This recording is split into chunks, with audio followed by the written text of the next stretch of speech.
Tired of manually transferring leads from your WordPress forms into Follow Up Boss? Let's ditch the data entry nightmare. First, make sure you have the WPForms plugin installed and activated on your WordPress website. It's the foundation for creating those awesome lead capture forms. Now, create or select the form you want to connect to Follow Up Boss. A simple contact form works great to start. Head over to the form settings and look for integrations, or sometimes it's labeled marketing. This is where the magic happens. Scroll through the list until you find Follow Up Boss. Click on it to begin the connection process. You'll need your Follow Up Boss API key to find it. Log into your Follow Up Boss account. Go to Admin, then API, and copy your API key.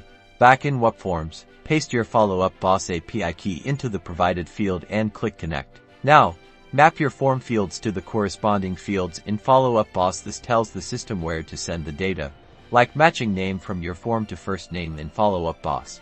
Save your form, and that's it. Now, every time someone fills out your WP form, their information will automatically be added to Follow Up Boss, ready for your sales team to follow up.